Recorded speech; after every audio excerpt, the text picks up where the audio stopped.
ده محمد طاهر اللي هو انا يعني بيصحى من النوم على تليفون من احمد فاروق مسؤول المركز الصحفي في مهرجان القاهره ان يا طاهر انا حجزت لك دعوه VIP لحفل افتتاح المهرجان. فقلت له بجد للدرجه دي انا بقيت مشهور ومؤثر؟ قال لي مشهور يالا انت حد يعرفك اصلا؟ انت صاحبي يا عم وشغال معايا بقالك 7 سنين فصعبت عليا قلت افرحك. بيقرر طاهر انه يلبس بدلته وجزمته وببيونته او كرافتته وبيروح يخرب الدنيا ولا حاجه هتسكته. ايه المجتمع ده؟ وبيقرر طاهر انه هيجمع ماتيريال للفيديو الجديد وهيمسك نفسه كده ويبقى برنس، ولا هيتمحك في حد ولا هيتصور مع فنانين ولا هيبهروا المهرجان. مين جاي يسف على المهرجان؟ عجبني المهرجان الصراحه. انا هبيع مبادئ، انا عجبني المهرجان. منى شلبي يا حسين، انا انبسطت ان حضرتك عملت شير، يعني لقيت اروى عامله شير للستوري ولايك للفيديو، انبسطت جدا. منى شلبي هي حبيبتك. قلت لك يا حسين ان انا بقابلها ما صدقتنيش، قلت لك يا حسين ان انا بقابلها ما صدقتنيش. انا بحبك جدا جدا جدا جدا يا حسين، وانا طالع من المهرجان عمرو سلامه انا دهلي وطلع عارفني يا حسين وطلع بيتابع فيديوهاتي وبيحبها يا حسين. يا حسين كان راكب عربيه مرسيدس موديل 2040 يا حسين. جوهره صوره والنبي، صوره نصورها مع بعض وانزلها واوريها لاصحابي واقول ان احنا اصحاب.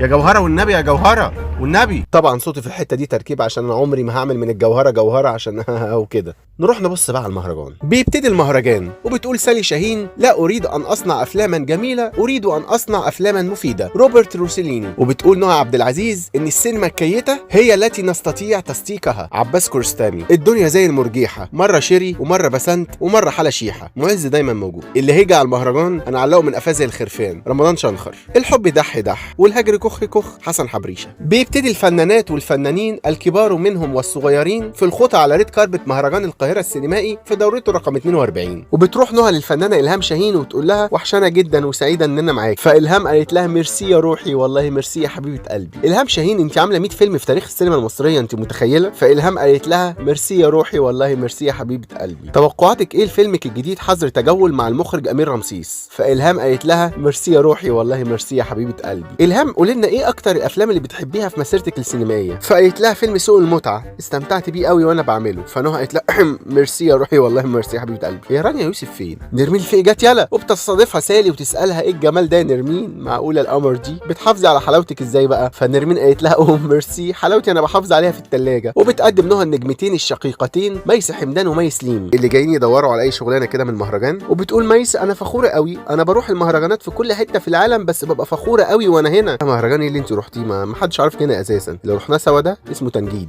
يا رانيا يوسف فين؟ وبتستضيف نهى بعدهم الفنان محمد فراج وبتقول الفنان محمد فراج وبتساله بالنسبه انا نسيت السؤال، انت عضو لجنه تحكيم وانت ممثل فهتحكم كممثل ولا كحكم؟ بص انا الصراحه وانا بتوب من شويه بلعت ناموسه قرفاني فجاي المهرجان ده مش مركزه، معلش احنا بنعمل كل حاجه مع بعض. استاذه امينه خليل احكي لي عن دورك في فيلم خط دم وعن صعوبه انك تقومي بدور طفلين صغيرين في فيلم واحد. فقامت امينه قالت لها معانا الفنانه نسرين طافش وانا بحبها لانها انسانه سوريه جدا وسوريا جنب والحقوني انا بنسى الكلام، انا مش عارفه اقول ايه يا لهوي، اقول ايه يا نسرين اقول ايه؟ فنسرين قالت لها مانولو جوزيه. القويه جت بتطبق خاله خيريه في المهرجان وبتطلع تاني يوم تاكل عيش في التلفزيون وتقول لهم فستان المهرجان ده كان فستان جوازي من 32 سنه وكان مرمي من ساعتها في الدولاب. ما انا برضو حسيت بريحه كمكمه وانا واقف معاها الصراحه. بعدين ليه تلبسي فستان اخضر يوم جوازك يا استاذه خاله؟ متجوزه نمنم؟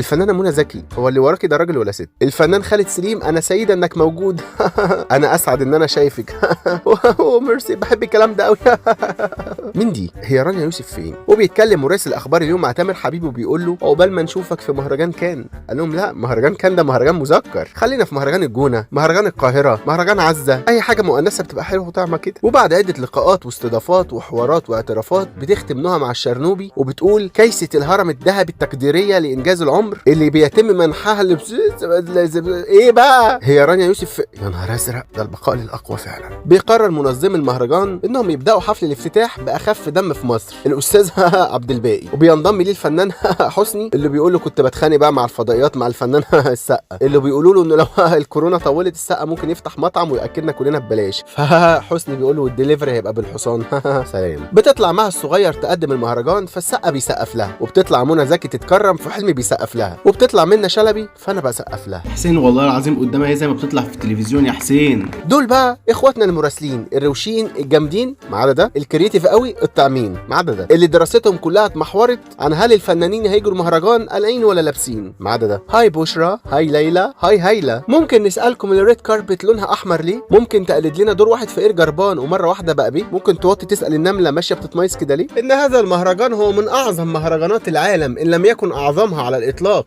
هاي انا حسام رضا، اروش مراسل في مصر، وعايز اسمع منكم اجمد افيه. هدير ان شاء الله الكاميرا مش هتطلعك تخينه، انا بحبك قدام الكاميرا. قولي لي.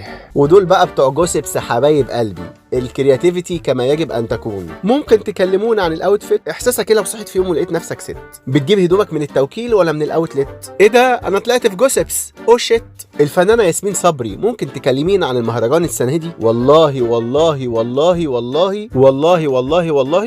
ما انا متكلمه السنه دي، كفايه اللي حصل فيا من المهرجان اللي فات. وما تنسوش بقى تتابعوا فعاليات المهرجان وتتفرجوا على الفساتين والفنانين، او روحوا حجزوا تذاكر لحضور الافلام من الاوبرا عشان هتلاقوا حاجات كتير حلوه الصراحه، وافلام من كل دول العالم بتتعرض. وتعالوا تصوروا معايا انا ببقى هناك وفكوكم بالفنانين. وما تنسوش تعملوا لي فولو على الفيسبوك وعلى الانستجرام عشان تتابعوا الفيديوهات الجديده، وادخلوا على اليوتيوب بقى عشان هتلاقوا عليه الفيديو بالكواليتي الاصلي عشان هنا في حقوق ملكيه وناس بتقفش وكده. وتشكروا الاستاذه سهيله عشان ساعدتني في تجميع الداتا. سلام.